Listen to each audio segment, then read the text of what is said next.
Hello everyone, love and blessings to all of you. Welcome to Healers Land.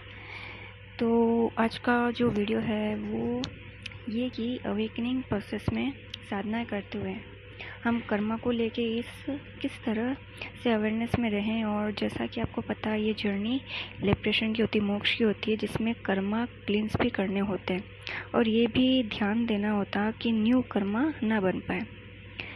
कर्म बनने के पीछे एक नहीं बहुत सारे फैक्टर्स रिस्पॉन्सिबल होते हैं और हमें ये ध्यान रखना होता कि कोई भी अननेसेसरी कर्मा क्रिएट ना हो। पर हाँ, अगर आपकी डेस्टिनी में कर्मा बनना लिखा है तो आप उसे नहीं रोक सकते। कर्मा क्रिएट होने के पीछे जो डोर होता है, कर्म करने वाला होता है, उसकी इंटेंशन जो मंशा होती है वो क्या रहती है, अच्छी या बुरी, उस पर निर्भर करता है। अगर किसी लाइफ टाइम में हमने रॉन्ग इंटेंशंस लेके कर्मा किए हैं तो हाँ, वो पेनफुल होते हैं, हमें पेन देते हैं वो कर्मा। यानी हमारे साथ जिसने जब जो गलत किया होता है तो हमें उस वक्त पेन होता है। तो इसलिए ही होता है कि हमने भी पिछले बहुत से बर्थ्स में किसी न किसी के साथ कुछ गलत किया होता है। और कुछ कर्मा ऐसे भी होते हैं कि हमारी मंशा सही भी होती है, फिर भी उसका फल होता है जो सही नहीं मिलता है। पर इस तरह के कर्मा से ना हमें डरना चाहिए, ना हमें फ़र्क पड़ना चाहिए। सबसे ज़रूरी बात कि कर्मा को लेके हमें ओवर थिंक भी नहीं करना चाहिए कि बहुत ज़्यादा सोच रहे हैं, क्योंकि हम हर दिन बहुत सारे लोगों से मिलते हैं, उनसे बातें होती है, तब भी हर सेकंड हमारा कर्मा बन ही रहा होता है। कर्मा हमें यही सिखाता है कि किसी को भी, मतलब इस अर्थ पे रहने वाले किसी भी जीव जंतु को हर्ट ना करना, कुछ गलत ना करना उसके साथ। कर्मा को लेके आप बस दो बातों का ध्यान रखो कि किसी इनोसेंट के साथ कुछ गलत ना करो जो निर्दोष हो, और आपके सामने कोई पापी हो, अपराधी हो, उसके अपराध को सहो मत, क्योंकि पाप सहना भी कर्मा क्रिएट करता है और उससे समाज में पाप को बढ़ावा भी मिलता है। तो यहाँ पे भी आपका कर्मा क्रिएट हुआ क्योंकि आपने पाप को बढ़ाया है अनजाने में ही, यानी अनअवेयरनेस में ही, अज्ञान में।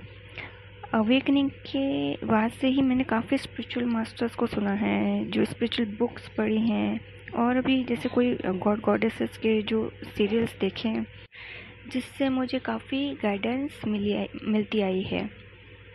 आपने ये तो सुना होगा कि भगवत गीता में निष्काम कर्म को ज़्यादा महत्व दिया गया है, पर हमें कर्म भी अच्छी मंशा से करना होता। मुझे यहाँ एक सिनेरियो याद आ रहा है।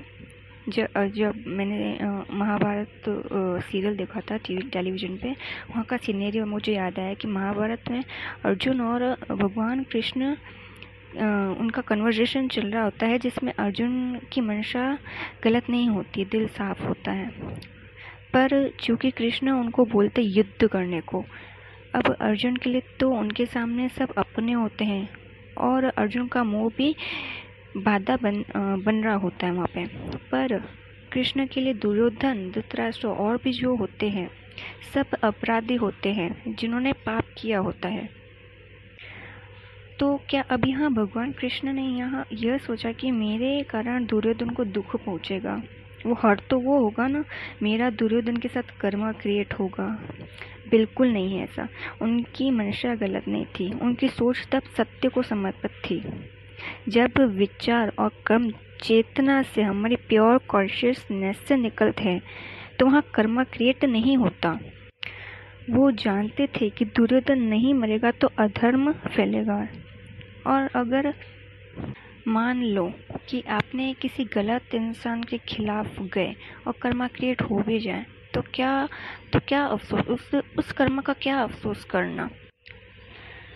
हम सबके लिए हमारे अपने बहुत कुछ होते हैं। यूनिवर्स में हम बस सोल के रूप में होते हैं। डिवाइन हमसे प्यार तो करता है, पर बिना किसी अटैचमेंट के कि कोई निर्दोष है तो उसके साथ जस्टिस करता, और जो अपराधी होता है उसको पनिश करता। और यूनिवर्स में जो ट्रुथ है, सत्य के अलावा और कुछ ज़रूरी नहीं होता। ना हमारी फीलिंग्स, ना अटैचमेंट्स।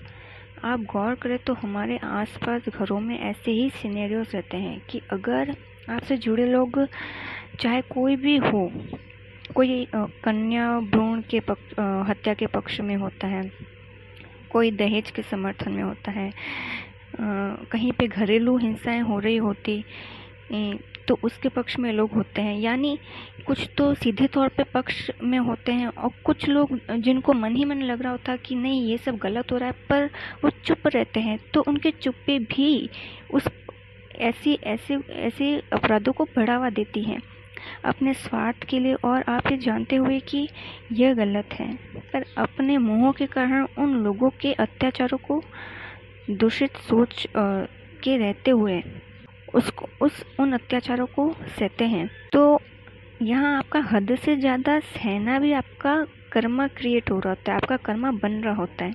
इसलिए इतनी मैसिव अवेकनिंग हो रही है पूरी अर्थ में, ताकि इस अर्थ पे जो अवेकन सोल्स हैं, ठीक है ना, उनके जरिए सिर्फ धर्म को, सत्य को फिर से स्थापित किया जा सके।